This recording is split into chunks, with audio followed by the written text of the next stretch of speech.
Introducing the reef. The Great Barrier Reef, located in Queensland, Australia, is the biggest coral reef in the world with the most diverse species.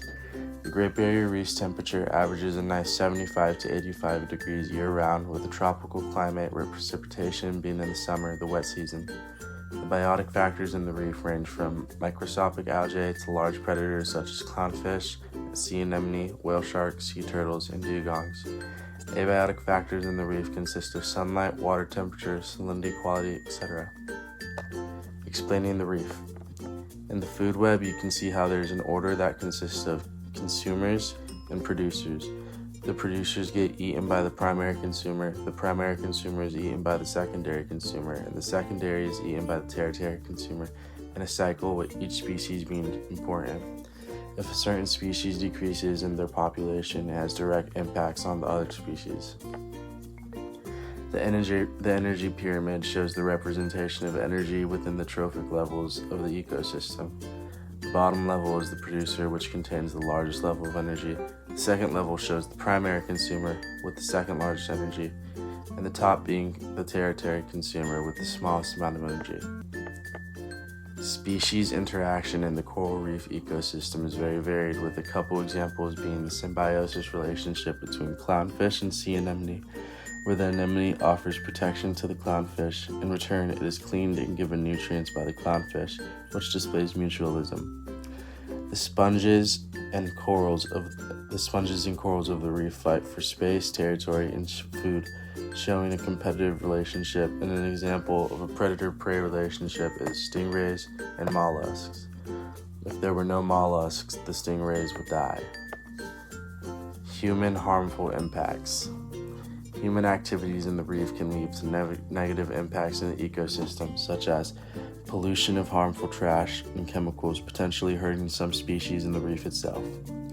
Overfishing, which can disturb the food chain, getting rid of grazing fish and keeping the coral clear of overgrowth. And climate change that can make the reef prone to infection and disease. This disrupts the ecological balance and disrupts populations, messing up and rearranging the reef. Humans affect the reef biodiversity with blast fishing, where they capture tons of fish and hurt the reef while they're at it. All of this leaves long-term ecosystem consequences, like deforestation, another human impact that produces greenhouse gases, which raise the temperature, causes sea rise, and this is an example of a cause and effect relationship, causing coral reef bleaching, where the coral turns white from extreme stress, and the whole environment is affected long-term.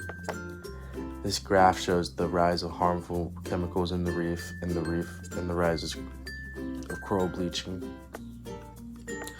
Solutions to improve the reef. Humans have big impacts on the Great Barrier Reef that are harmful to the environment and species, and they can try to fix the environment if they were to implement mitigation solutions. An unexpected solution would be reforestation, which would tremendously help the reef by naturally filtering out harmful land runoffs, and the forests act as natural sponges, absorbing harmful chemicals before they reach algae and coral. Reducing pollution would improve the reef's water quality, giving corals the resilience needed to survive climate change. Lowering land-based runoff reduces harmful algae and limits invasive species, and allows the ecosystem to naturally recover from severe coral bleaching. A new conservation law would be able to help the Great Barrier Reef. A fictional proposal is the Cool Reef Law, which consists of cooling down the water of the reef so there's a reduction in coral bleaching, and lowering the reef's temperature by 1 to 2 degrees. How this would work would have large industrial ships pass through the reef to use their ballast systems, that are a mechanism that pumps water, air, or solid material out of a ship to help with stability or balance. In this case, it would be used to pump cold water into the reef, which would be able to cool the reef and help with coral bleaching and other problems. Although these solutions could help protect the Great Barrier Reef, they also have challenges. Reforestation takes many years to become effective, and it's expensive to implement on a large scale. Reducing pollution requires cooperation from government, businesses, and local communities, which can be difficult to achieve.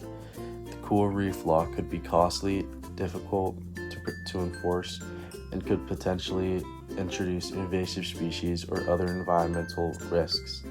In addition, cooling the reef may only provide a temporary solution and not be able to address the larger issues of climate change.